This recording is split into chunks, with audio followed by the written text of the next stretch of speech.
Hello, my name is Tim Smith, and welcome to a Monuments Monday episode.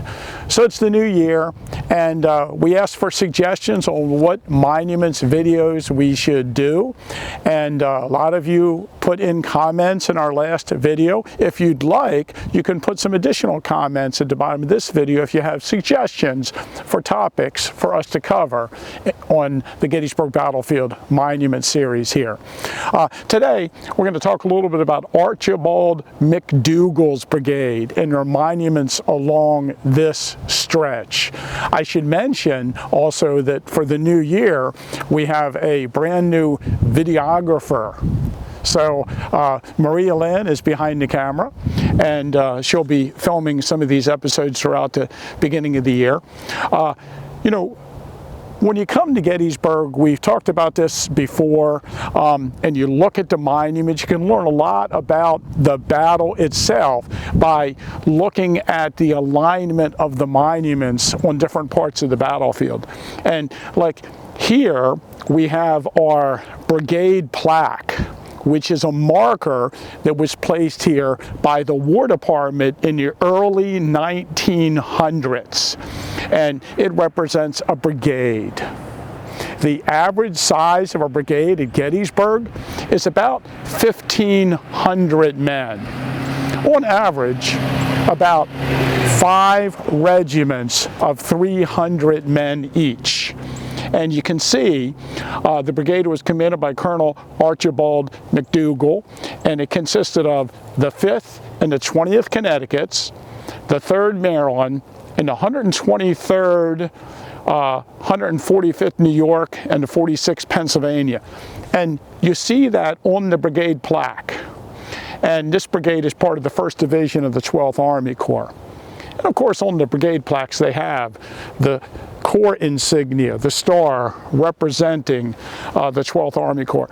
And the regiments of this brigade have their monuments positioned right here along the side of the hill where this brigade fought in the battle.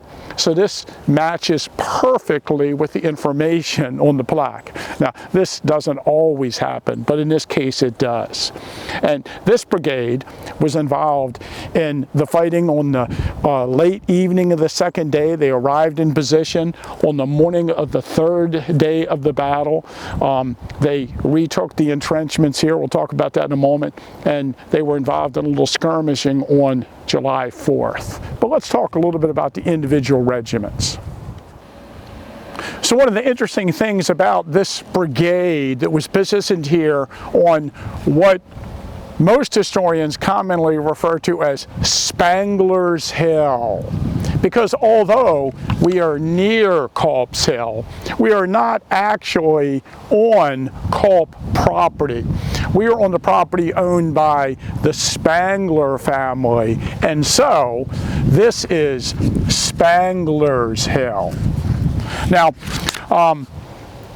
the 123rd New York, as part of this brigade, came into this area on July 2nd, and they built a line of entrenchments, continuing the entrenchments that were on Culp's Hill and across the valley onto Spangler's Hill down towards Spangler's Spring.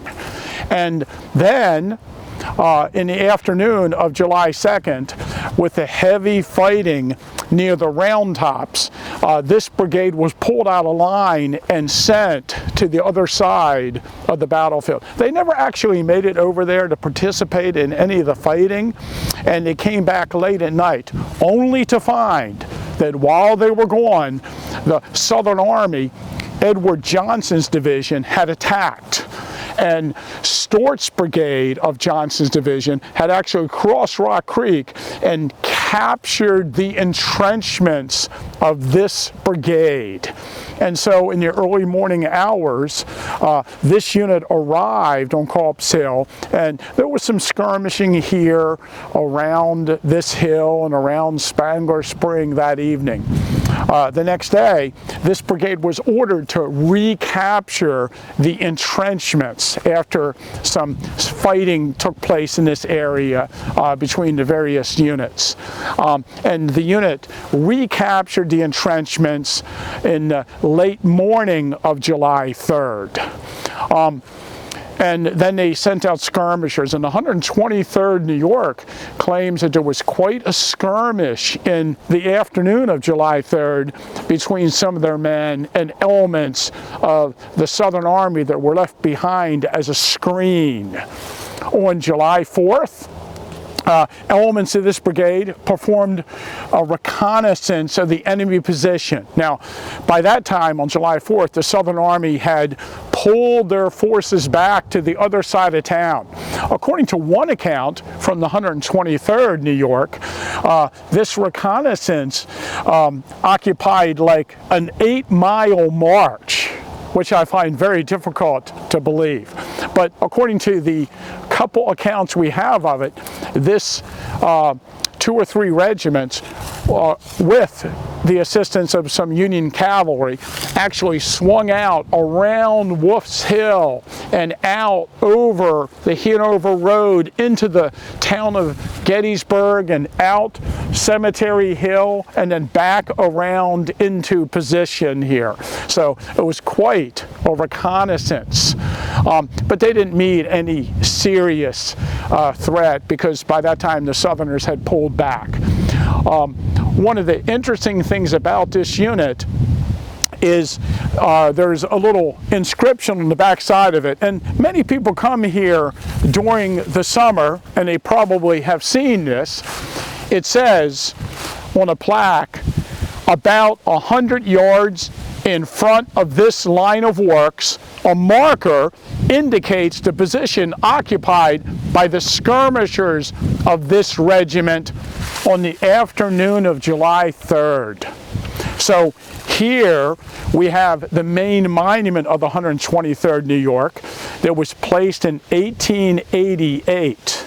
And out in front, somewhere deep in the woods, there's an advanced position marker for this unit for July 3rd. And I would say that it's one of the rarely visited monuments on the battlefield.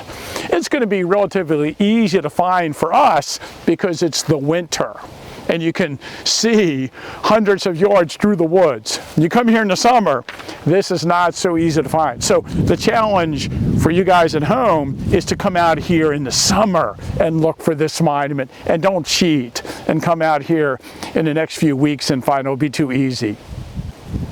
So here we are at the advanced position marker, or the advanced skirmish line of the 123rd New York on July 3rd. And you know, again, in the winter you have a much better view of the area and the terrain features of the area than you do in the summer. For instance, I can look through the woods and see East Confederate Avenue down there below this hill, and I can, beyond that of course is Rock Creek. Can't see Rock Creek, but beyond that I can see Wolf's Hill in the distance, and you get an idea of where the southern skirmish line must have been that they were, you know, firing back and forth at during the battle.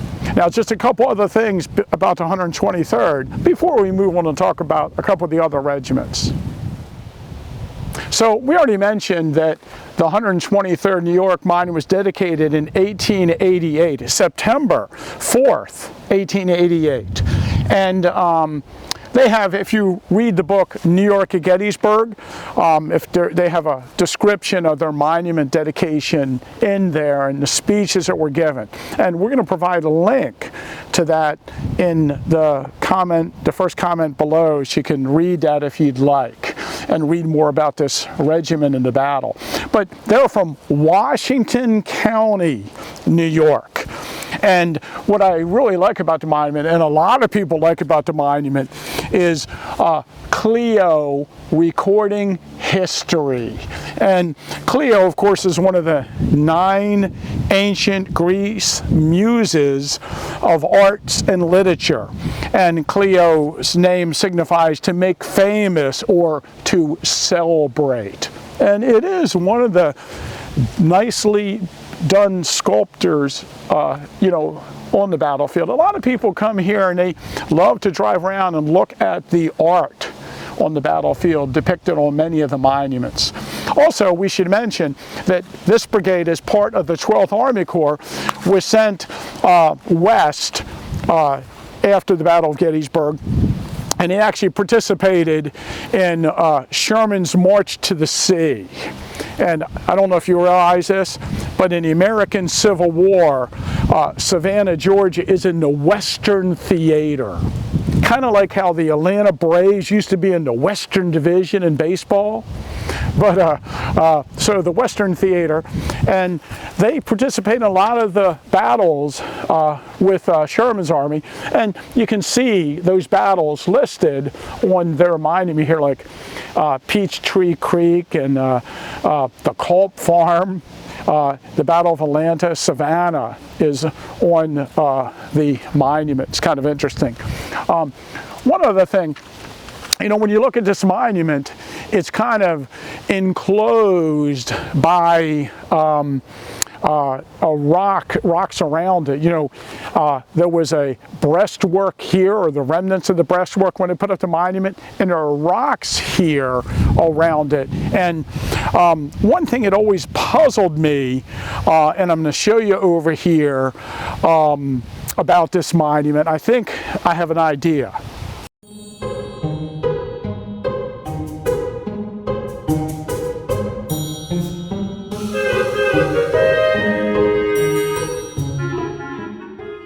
I think when they put in the monument, they had to put some kind of road through this area to bring the wagon with the large stones into this kind of cul-de-sac. And you can see that they actually carved out a large portion of this rock, and you can see the chisel marks in the rock where they cracked it off to create sort of a road to get the monument up here. So I just am fascinated by that kind of thing, that the remnants of something like that still exist.